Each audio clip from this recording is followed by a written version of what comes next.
नमस्कार विद्यार्थियों, good morning, Suprabhatam. कैसे हैं आप सभी लोग। रीट के क्रैश कोर्स की मुहिम हमने शुरू की है और आज सुबह सुबह 6 बजे ये आपके टॉपिक का पहला वीडियो मैं आपके सामने लेकर आई हूँ। अपने इस क्रैश कोर्स में डेली आपको प्रत्येक टॉपिक का रिवीजन वीडियो मिलेगा और दिन में याद रखें, जैसे आज आपके सामने संपूर्ण वर्ण विचार का मैं रिवीजन करवाने वाली हूँ और 4 बजे संस्कृत समृद्धि एप्लीकेशन में इस टॉपिक का आप फ्री टेस्ट देना और शाम को 6 बजे इसी यूट्यूब पर मैं फिर से आऊंगी आपको सॉल्यूशन करवाने के लिए। कल नेक्स्ट टॉपिक होगा। ऐसे करते करते प्रतिदिन अलग अलग टॉपिक्स होंगे, तो आप सभी जो है वो अपने आप में एक्टिव होकर पूरी तन्मयता से बहुत ही ध्यान से आपके इस टॉपिक को सुने, क्योंकि आपका टारगेट संस्कृत में 30 में से 30 नंबर लाना है। और ये भूल मत करना, यदि अभी तक आपने अपने इस चैनल को सब्सक्राइब नहीं किया है तो जरूर कर लेना और बहुत ध्यान से पूरे वीडियो को सुनना। रीट का जो सिलेबस है उसमें वर्ण विचार से क्वेश्चन जो हैं उच्चारण स्थान, प्रयत्न स्थान, माहेश्वर सूत्र, वर्णों का वर्गीकरण या त्रिमुनि परिचय में से आते हैं। जैसा कि मैंने आप सभी को पढ़ाया भाषा की उत्पत्ति एवं विकास, उसमें आपको बताया कि भाषा शब्द में भाष धातु अण प्रत्यय होने के कारण भाष शब्द बनता है और टाप प्रत्यय से भाषा शब्द बनता है। टाप प्रत्यय लगने से भाषा शब्द नित्य रूप से स्त्रीलिंग हो जाता है। तो कहते हैं कि व्यक्तावाची वर्णाम यशाम तमिमे व्यक्तवाचय या भाष्यते अनया इति भाषा। जो मेरी बात को आप समझें और आपकी बात को मैं समझूं, ये विचारों का कम्युनिकेशन, आदान प्रदान ही भाषा होती है। भाषाओं में जो ग्रहण है वो श्रवण और पठन से होता है और जो अभिव्यक्ति है वो वादन और लेखन से होती है।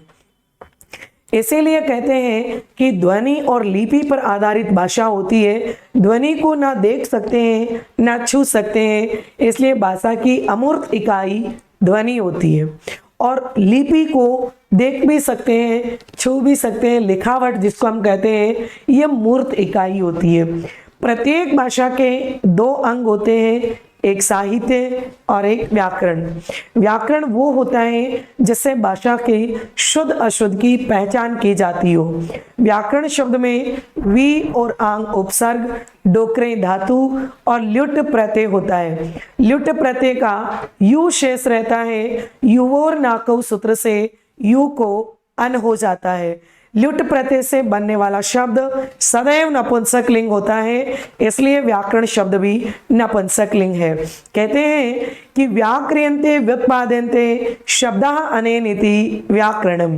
साधु असाधु प्रयोगे व्याकरणम, शब्दानुशासनम व्याकरणम।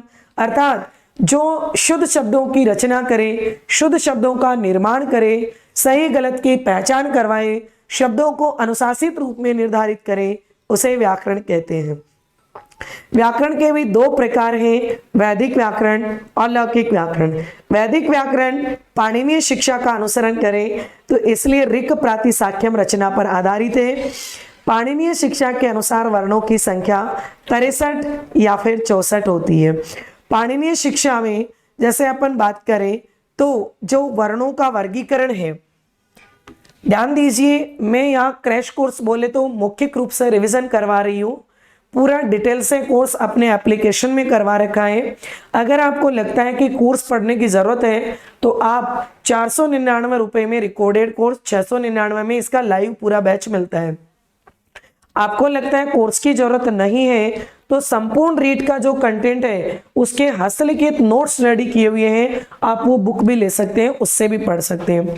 बहुत ही ध्यान से समझते रहिएगा कि पाणिनीय शिक्षा के अनुसार वर्णों की संख्या 63 या 64 होती है, जिसमें यदि आपको पूछा जाए कि ह्रस्व स्वर कितने हैं या लघु स्वर कितने हैं या ऋजु स्वर कितने हैं या मूल स्वर कितने हैं, तो देखिए इन सभी का आंसर क्या होगा, 5।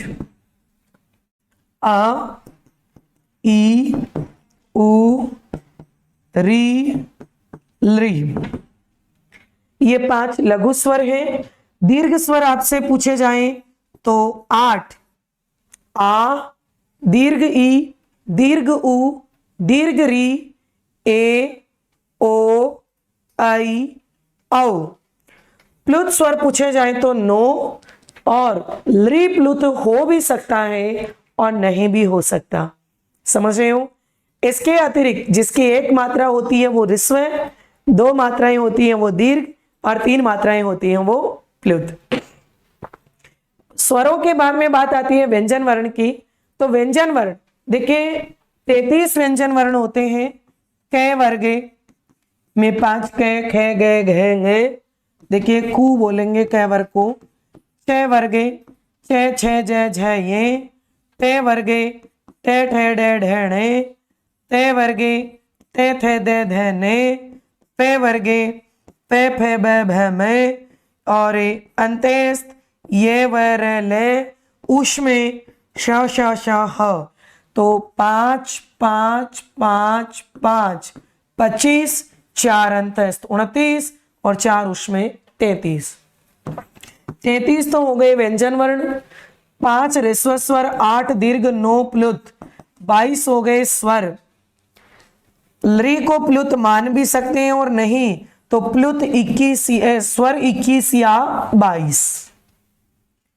यदि आपको पूछा जाए अयोगवाह वर्ण कितने होते हैं तो अयोगवाह वर्ण कितने होते हैं? 4। वे वर्ण जिनका उच्चारण बिना किसी वर्ण की सहायता के बिना नहीं हो सकता, उन वर्णों की जो संख्या होती है वो कितनी होती है? 4। कौन कौन से हैं अयोगवाह वर्ण? देखिए अनुस्वार, विसर्ग,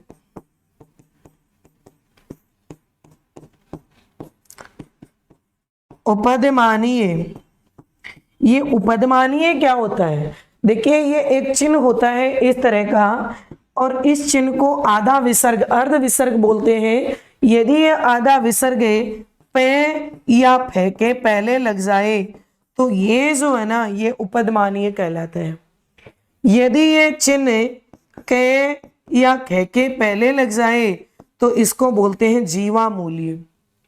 क्या बोलते हैं? जीवा मूल्य। अयोगवाह वर्ण कितने होते हैं? 4।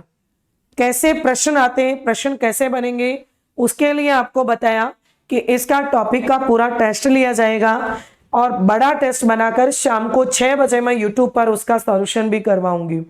तो आपको ये भी पता चल जाएगा क्वेश्चंस कैसे आते हैं। यदि पूछा जाए यम वर्ण कितने होते हैं, यम यानी जोड़ा या युग्म, तो वो भी 4 होते हैं।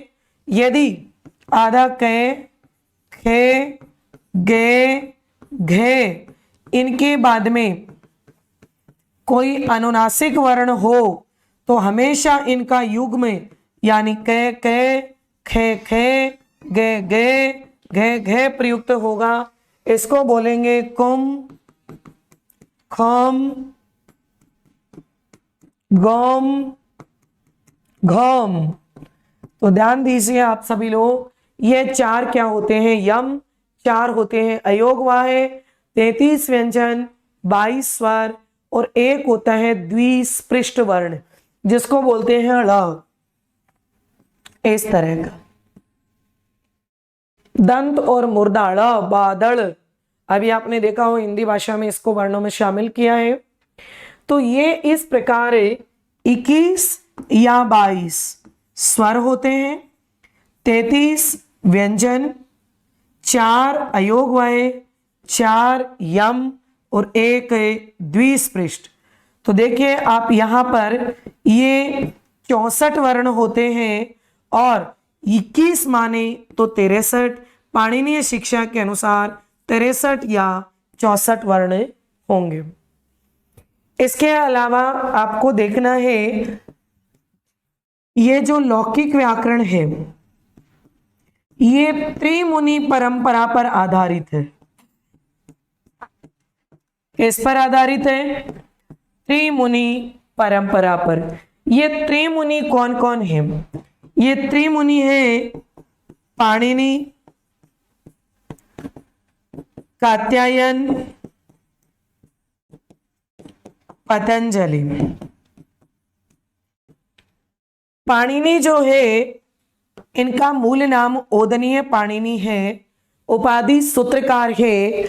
इनका समय 5वीं शताब्दी ईसा पूर्व माना जाता है। माता का नाम दाक्षी, गुरु का नाम वर्षाचार्य या उपवर्ष है और इनकी रचना अष्टाध्यायी है। अष्टाध्यायी में कुल 8 अध्याय हैं। प्रत्येक अध्याय में 4 चरण हैं और जो है वो 8 अध्याय में से 7.25 अध्याय सिद्ध हैं, अंतिम 3 चरण असिद्ध हैं। इसलिए अष्टाध्यायी का दूसरा नाम सपाद सप्तपदी है। अष्टाध्यायी का प्रथम सूत्र वृद्धिरादाई छे, अंतिम सूत्र अ है। अष्टाध्यायी की संपूर्ण विषय वस्तु सूत्रों में लिखी गई है और अष्टाध्यायी में आए हुए सूत्रों में आवश्यक परिवर्तन, परिवर्धन और संशोधन करने के लिए जो नियम बनाए गए वे नियम वार्तिक कहलाते हैं और वार्तिकों की रचना जो है वो कात्यायन ने की है। लगभग 5000 वार्तिक बनाए थे, जिनमें से 836 वार्तिक वर्तमान में प्रायोगिक हैं। तो आपसे पूछा जाए सूत्रकार कौन है तो पाणिनि, वार्तिककार कौन है तो कात्यायन। समझ रहे हैं आप सभी लोग। इसी के साथ आप ये भी देखेंगे कि पाणिनि के सूत्रों की आवश्यकता अनुसार व्याख्या जो की है वो पतंजलि थी। तो वार्तिककार कौन थे? कात्यायन। कात्यायन का मूल नाम वर रुचि है। कात्यायन का मूल नाम क्या है? वर रुचि है। अब आप देखेंगे तो पतंजलि जो है उनका मूल नाम कहते हैं अहिक है।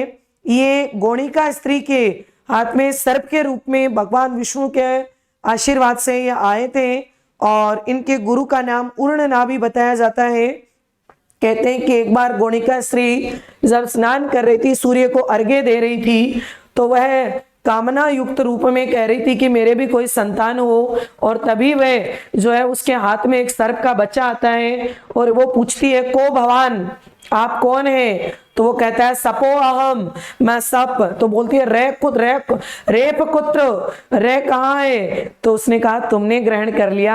वह उसके पुत्र के रूप में रहता है और ऐसे अद्भुत बालक ने जो है वो पाणिनि के सूत्रों की व्याख्या की थी और व्याख्या को भाष्य बोलते हैं। इसलिए महाभाष्यम, महान व्याख्या पतंजलि ने जो रचना लिखी उसका नाम है महाभाष्यम। इसमें 1710 सूत्रों की व्याख्या की गई है। 84 या 85 आनिक है। कुल 85 आनिक थे, उनमें से एक आनिक अजाबक्षिकाम उपलब्ध कितने हैं? 84। पूरा डिटेल से पढ़ाया था क्लास में। ये वाला वीडियो तो उस पढ़े हुए को एक बार रिमाइंड करवा रहा है आपको। यदि मैं आपको ये राय देना चाहूंगी, यदि किसी ने अभी तक बिल्कुल ही नहीं पढ़ा है उनको जरूर कहूंगी पहले को आप पूरा डिटेल से एक बार कंटेंट पढ़कर इस वीडियो को देखना, काफी इंटरेस्टिंग लगेगा। और जिन्होंने बिल्कुल ही नहीं पढ़ा उनको लग रहा है मैडम पता नहीं क्या बोल रही हैं, और जिन्होंने पढ़ रखा है उनको पूरी बात वापस रिमाइंड हो रही है। हाँ, उनके लिए ये क्लास एकदम से एक्शन कैप्सूल की तरह होती है कि फटाफट आपका रिवीजन होकर आपका टॉपिक कवर हो रहा है ना। तो त्रिमुनि, तीनों मुनियों की रचना जैसे पाणिनि के अष्टाध्यायी, कात्यायन की वार्तिक माला और पतंजलि की महाभाष्यम, तीनों को तदुक्ति कहा जाता है। क्या कहा जाता है? तदुक्ति। और तीनों में कही हुई बात का प्रमाण जो है वो पतंजलि, क्योंकि यथोत्तर मुनिनाम प्रमाण्यम पतंजलि के लिए कहा गया है। व्याकरण के जनक पाणिनि हुए। पाणिनि ने सभी सूत्रों का जो निरूपण है वो माहेश्वर सूत्रों को आधार मानकर किया। किनको आधार मानकर किया? माहेश्वर सूत्र। माहेश्वर सूत्र भगवान शिव के डमरू से निकली हुई 14 ध्वनियां हैं। इनको शिव सूत्र या वर्ण समामनाय के नाम से भी जाना जाता है। ए, ई, उ, णे, अरी, ली, के, ए, ओ, ङे, आई, औ, छे, है, ये, वे, रे, टे, ले, अणे, ये, में, ङे, णे, ने, में, झे, भे, ये, घे ढे दे शे, जे बे गे डे दे शे, हे हे छे ठे ठे, च ट त व, के पे य, शे श स र और है ल। देखिए माहेश्वर सूत्रों की संख्या कितनी है? 14। माहेश्वर सूत्रों की संख्या कितनी है? 14 है। और ये भगवान शिव के डमरू यानी डकाम से निकली हुई ध्वनियां हैं जिनमें नव पंचवारम यानी 9 और 5 के क्रम से अवस्था से उत्पन्न है। अंतिम सभी हलंत युक्त वर्णों की इत संज्ञा होकर क्या हो जाता है? लोप। और लयना सूत्र के लय में स्थित है, मध्य में होते हुए भी इत्संज्ञक है। मध्य इत्संज्ञक वर्ण कितने हो गए? 1। इन इत्संज्ञक वर्णों में ण 2 बार आया है। ण कितनी बार आया है? 2 बार। बाकी वर्णों की बात करें तो है वर्ण 2 बार आया है। इत्संज्ञक में ण 2 बार और वर्णों में है 2 बार। सभी 4 प्रारंभिक सूत्रों में स्वर वर्ण, 5वें से लेकर 14वें यानी 10 सूत्रों में सभी व्यंजन वर्ण। माहेश्वर सूत्रों के अनुसार प्रथम व्यंजन वर्ण है, अंतिम व्यंजन वर्ण है। यदि वर्णों का क्रम पूछा जाए तो माहेश्वर सूत्रों के अनुसार बताना। जैसे ऊष्म वर्ण य व र ल, सॉरी अंतस्थ ऊष्म वर्ण स श स ह। आप देख रहे हो हर वर्ग का 5वां, चौथा, तीसरा, दूसरा और पहला, और अंतस्थ और ऊष्म। तो देख रहे हैं इनके क्वेश्चंस भी बहुत ही बेसिक क्वेश्चन बनाए गए हैं, तो अच्छे से आप कवर अप कर लोगे इस यूनिट को। माहेश्वर सूत्रों को आधार मानकर सभी पाणिनि की अष्टाध्यायी के सूत्र बनाए गए थे। इन सूत्रों का संक्षेपण क्या कहलाता है? प्रत्याहार। पहले वर्ण से लेकर आखिरी वर्ण के बीच में आने वाले सभी वर्णों को साथ में गिना जाता है। हलंत युक्त वर्णों का लोप कर दिया जाता है। आदि रंतेने सहेता। बहुत ही डिटेल से हमने प्रत्याहार बनाकर अच्छे से समझा है। इसके बाद यदि मैं बात करूं तो जो कहें संपूर्ण जो वर्णमाला है, जो सभी वर्ण हैं, इनका उत्पत्ति स्थान क्या है? तो आप ध्यान दीजिए, इनका उत्पत्ति स्थान क्या है? माहेश्वर सूत्र। वर्णों की उत्पत्ति कहां से हुई है? सॉरी, उत्पत्ति स्थान कहां से हुई है? माहेश्वर सूत्रों से। तो वर्ण, ध्वनि के लिखित रूप को वर्ण कहते हैं। ध्वन्याः लिखित रूपम वर्णम। वर्ण 2 प्रकार के हैं, तो कौन कौन से? स्वर और व्यंजन। भाषा की सबसे छोटी इकाई होने के कारण वर्ण को ही अक्षर कहा जाता है, इसलिए वर्णम एव अक्षर है, वर्ण को ही अक्षर कहते हैं। इसके साथ ही हम कहते हैं कि वर्ण समूहम शब्द, और शब्दों के अंत में सुप और तिंग प्रत्यय लग जाए तो सुप तिंगंतम पदम। पदों के समूह को वाक्य कहते हैं, बशर्ते उनमें योग्यता, आकांक्षा और आसक्ति तीनों विशेषताएं होनी चाहिए। इसके अतिरिक्त वाक्य भाषा की सबसे बड़ी इकाई होती है। वाक्य से ही भाषा की पहचान होती है, इसलिए भाषा का अभिज्ञान कारक, पहचान वाला कारक क्या कहलाता है? वाक्य। भाषा की सबसे छोटी इकाई वर्ण और अंतिम इकाई वाक्य। फिर हमने कहा वर्ण 2 प्रकार के, स्वर और व्यंजन। स्वयं राजन्ते इति स्वराः स्वर और परतंत्र वर्ण व्यंजन। ए ई उ री री ए ओ ऐ औ ये स्वर है। इनमें ए ई उ री री मूल स्वर है, ऋजु है, लघु है। ए ओ ऐ औ ये संयुक्त स्वर है ना। इसी प्रकार अंग, अनुस्वार और विसर्ग ये अयोगवा स्वर। उपदमानी और जीवा मूल्य अयोगवा है व्यंजन। व्यंजन वर्ण 33 में क वर्ग, च वर्ग, ट वर्ग, त वर्ग, प वर्ग। क वर्ग को कु उदित वर्ण कितने हैं? 25। वर्गीय कितने हैं? 25। स्पर्श क से लेकर मैं तक कादियो मावसानाम स्पर्शाः, क से लेकर मैं तक 25 वर्ण क्या कहलाते हैं? स्पर्श। इसके बाद हमने ये देखा संयुक्ताक्षर में क और श मिलकर क्या बनता है? क्ष। त और र मिलकर त्र। ज और य ज्ञ। श और रे श्रेय। हिंदी में आप ये 4 पढ़ते हो, बट हिंदी संस्कृत में द और ये द्य। तो देखिए संयुक्ताक्षर रूप होते हैं। इसके बाद ये जो वर्ण हैं इनके 2 स्थान होते हैं, एक उच्चारण स्थान और एक प्रयत्न स्थान। उच्चारण स्थान जो है वो कितने होते हैं? 8। कंठ, तालु, दंत, मुर्दा, ओष्ठ, नासिका, जीवा, मूल, ऐसे। और पतंजलि पाणिनि ने कहा है उरस, पहले वर्ण हृदय से उच्चारित होता है, फिर अपने स्थानों से उच्चारित होता है। और वर्णमाला में आने वाले वर्णों को उच्चारण स्थान के रूप में हम 14 रूप लिखते, 11 भाग बांटते हैं। कौन कौन से? अकु है विसर्जन्यानाम कंठे, इचु यशानाम तालु, ऋतु रसानाम मुर्दा, ऋतो लसानाम दंताः, ओपो पद्मान्यानाम ओष्ठौ, यमांगण्णानाम नासिकाचे, एदैतोः कंठतालु, ओदौतोः कंठोष्ठम, वकारस्य दंतोष्ठम, जीवामूल्यस्य जीवामूलम, नासिकानुस्वारस्य। उच्चारण स्थान और प्रयत्न स्थान में से प्रश्न बहुत अच्छे और कंपल्सरी आता है। एकु है विसर्जनिया नाम कंठ। तो देखिए एकु है ए आ कु यानी कै वर्ग है, और विसर्ग का उच्चारण स्थान कंठ।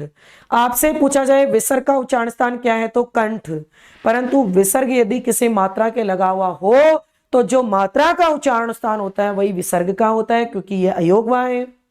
इचु यशानाम तालु, ई चु यानी चय वर्ग, य और श इनका उच्चारण स्थान तालु। ऋतु रसाणाम मुर्दा, री ट वर्ग र और मूर्धन्य श। ऋतु लसानाम ली तय वर्गे ल और दंते से। उपु उ पु यानी प वर्गे और उपद मानिए, इन वर्णों का उच्चारण स्थान ओष्ठ। य में ङ णे ने इनका उच्चारण स्थान नासिका।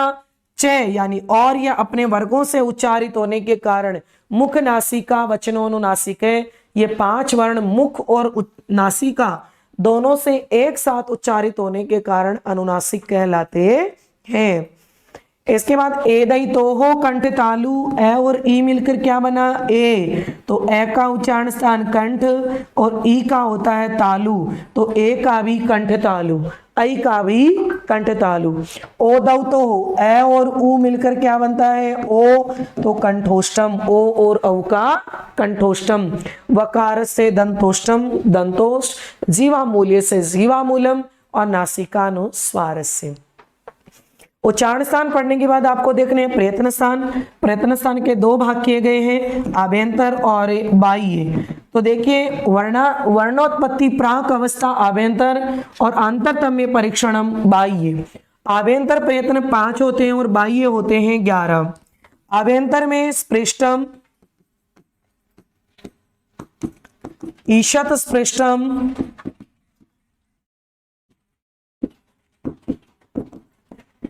ईशत विवृतम, विवृतम, समृतम। तो देखिए कैसे लेकर मैं तक जो वर्ण होते हैं वो स्पृष्टम, य व र ल अंत्यस्थ होते हैं ईशत स्पृष्टम, श स ह ओष्म और विवृतम होते हैं स्वर। प्रयोग दशा में ऋस्व ए समृत होता है और प्रक्रिया में विवृत होता है। बिल्कुल आपको ये पूरा डिटेल से समझा रखा है उदाहरण सहित। आभ्यंतर प्रयत्न कितने होते हैं? 11। संवार, नाद, घोष 3 तो ये, विवार, श्वास, ए घोष 3 ये, अल्प प्राण, महाप्राण, उदात, अनुदात, स्वरित। संवार नाद घोष, हस प्रत्याहार में आने वाले वर्ण है य व र ल, पांचवा चौथा तीसरा, ये 20 वर्ण होते हैं। विवार श्वास खर प्रत्याहार में आने वाले दूसरा, पहला और तीनों शय, 13 वर्ण होते हैं ये अघोष। वर्ग का पहला, तीसरा, पांचवा और अंत्यस्थ वर्ण ये होते हैं अल्प प्राण, और दूसरा, चौथा और ऊष्म वर्ण ये होते हैं महाप्राण। सभी स्वर होते हैं उदात्त, अनुदात्त, स्वरित। यदि किसी स्वर के कोई चिन्ह नहीं हो तो उदात्त, नीचे क्षैतिज रेखा हो तो अनुदात्त, ऊपर लंबवत रेखा हो तो स्वरित। सभी स्वरों के बाह्य प्रयत्न 3 हो सकते हैं। व्यंजन वर्ण में 3 इस ग्रुप में से और 1 इनमें से, यानी प्रत्येक व्यंजन वर्ण के बाह्य प्रयत्न 4 और प्रत्येक स्वर वर्ण के बाह्य प्रयत्न 3। तो इस तरह से आपका वर्ण विचार का ये चैप्टर है। यदि जिसने मुझसे पहले पढ़ रखा है, कोर्स में पहला टॉपिक जिन्होंने कर लिया है, उसके लिए ये वीडियो काफ़ी फायदेमंद है। और जिन्होंने अभी पढ़ना ही शुरू नहीं किया वो भी अभी अपनी शुरुआत कर सकते हैं। पूरा कोर्स आपका रीट का 499 रुपए में, जिसमें टॉपिक टेस्ट, 51 मॉडल पेपर, पूरा कोर्स और उनकी PDF नोट्स मिलती है, और 699 में लाइव बैच मिलता है। ठीक है। इसके अलावा रीट की तैयारी करने वाले विद्यार्थियों के लिए जो है वो रीट के हस्तलिखित नोट्स हैं। इस तरह की ये बुकलेट है, ये 270 रुपए में मिलती है फिक्स रेट में। कोचिंग से ले सकते हैं, ऐप से ऑर्डर कर सकते हैं, बुक डिपो से आप खरीद सकते हो। ये पूरा व्याकरण साहित्य शिक्षण विधियां कंप्लीट है इसमें। और जिनको केवल बुक ने लेकर प्रैक्टिस के लिए यदि मॉडल पेपर की आवश्यकता पड़ती हो तो रीट के 51 मॉडल पेपर भी हैं। रीट के 51 मॉडल पेपर की भी बुकलेट आती है। ऐप में भी 51 मॉडल पेपर डाल रखे हैं। और शिक्षण विधियां पढ़ने के लिए केवल शिक्षण विधियों की भी ये बुकलेट आती है 90 रुपीज की। आप ये कोई भी बुक होती है आपके बुक डिपो पे मिल जाती है। और मेरा तो ये कहना है कि आप मौके बार बार नहीं मिलते, 30 में से 30 नंबर संस्कृत में ला सकते हो, क्योंकि ये एक प्रैक्टिकल सब्जेक्ट है। और मैं पूरे टॉपिक्स का इसी तरह एक बार आकर, इस बहाने क्या होती है, मेरे आने से आपकी रेगुलरिटी वापस बन जाएगी और आपको ये लगेगा कि हाँ, हमें कोई टोक रहा है, हमें कोई बता रहा है, गाइड कर रहा है। इसलिए आज आप पूरे दिन में जब भी टाइम मिले, घंटा 1.5 घंटा, आप अपने कॉपी में से आराम से या नोट्स में से, बुक में से धीरे से, ढंग से, अच्छे से टॉपिक कवर करके एक बार 4 से 6 बजे के बीच में कभी भी ऐप में टेस्ट पेपर दे लेना। 6 बजे मेरे साथ YouTube पर उसका फटाफट सॉल्यूशन देख लेना। डाउट आए वो लाइव आकर आप मुझे पूछ लेना। ये एक बेहतरीन तरीका है। देखो, शुरुआत करना बहुत आसान है, लास्ट तक बने रहना आपका बहुत मुश्किल है। इसलिए अपने आप को बनाए रखना। पूरा कोर्स के सभी टॉपिक में इस तरीके से आपको करवाऊंगी। अच्छे से आप अपने आप का रिवाइज करें, अपने बैलेंस को बनाए रखें। मेरा एक ही शब्द कहना पड़ेगा आपको लास्ट में कि 5 जगह से किसी कंटेंट को पढ़ने के बजाय 5 बार एक ही कंटेंट को पढ़ो, जिससे आपकी सफलता सुनिश्चित हो, है ना। और ज्यादा परवाह आप लोग ना करें। सबसे बड़ी, देखो, वर्तमान के समय में सबसे बड़ा रोग क्या कहेंगे लोग। यदि ज्यादा से ज्यादा क्या होगा, पहले दिन हंसेंगे, दूसरे दिन मजाक उड़ाएंगे, तीसरे दिन आपको भूल जाएंगे। इसलिए आप मस्त रहिए, आप खुश रहिए, लोगों की परवाह ना करके आप अपने आगे बढ़े, अपने लक्ष्य को देखें, अपनी सफलता को सुनिश्चित करें। तो आज से सबसे पहले क्या बायकॉट करोगे, कौन सा रोग मिटाओगे, क्या कहेंगे लोग, अपने अकॉर्डिंग अपना डिसाइडेशन लो, अपने अकॉर्डिंग अपने टाइम टेबल बनाओ। किसी और को फॉलो करने की बजाय आपकी क्या परिस्थिति है, आपका क्या टाइम है, आपकी कैसी सिचुएशन है, उसके अकॉर्डिंग तैयारी करें। भटकाव में ना आए, दिमाग को डाइवर्ट ना करें और रीट को हल्के में ना लें। फिलहाल आपका पूरा टारगेट पात्रता पे होना चाहिए। 27 फरवरी की एग्जाम क्लियर होनी चाहिए। तो इसी विश्वास के साथ मिलेंगे आज शाम को 6 बजे YouTube पर इसी टॉपिक के सॉल्यूशन के साथ। और अगर आपको लगता हो आपके लिए मेहनत की जा रही हो, आपको लगता है इस क्लासेस से आप कुछ सीख रहे हो, तो आप इसको शेयर कर सकते हो, क्लास को लाइक कर सकते हो और अपने दोस्तों को सजेस्ट भी कर सकते हो। धन्यवाद सभी को, बहुत बहुत धन्यवाद। Thank you very much.